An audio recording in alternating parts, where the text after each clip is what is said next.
What's going on, guys? This is AndrewChicken and welcome back to another video. In this one I'll show you guys some helpful tips and tricks for using non-personal shields in Paladins. Some shields, like Fernando's huge portable shield, are extremely versatile and can be used to do a lot of things you may not have known you could defend against. With some of these shielding techniques, you can become a major threat to the enemy team, making their abilities completely useless. So without further ado, let's find out some helpful tips and tricks you can use to shield more effectively. So, for starters, some ultis can be completely blocked out by some shields. Terminus' ultimate ability is one major ulti that can be countered by most shields.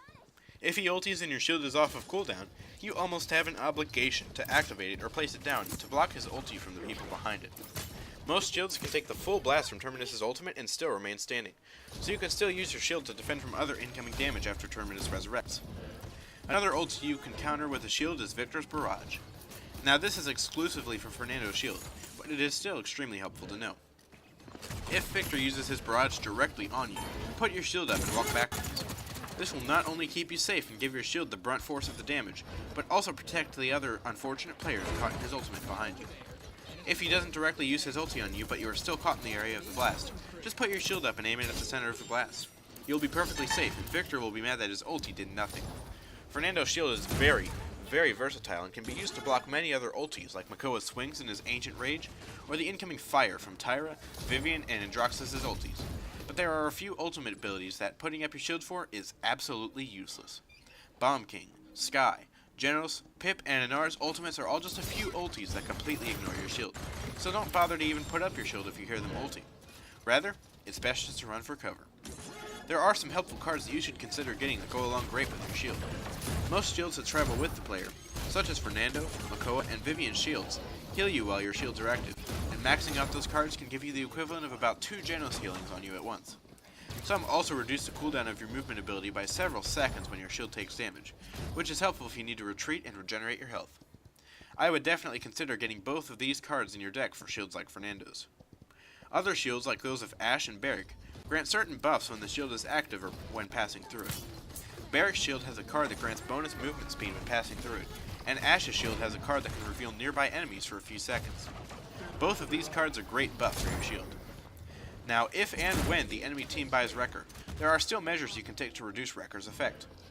Most shielding champions have a card that either increases the duration of your shield or increases its health, so enemies with Wrecker will either have more shield health to shoot down, or a longer shield duration that they have to worry about, giving you more time to regroup and regenerate health. Of course, shielding is great for protecting from enemy blasts and ultimate abilities, but there's one mistake that I see a lot of frontlines make, especially lower elo or newer players.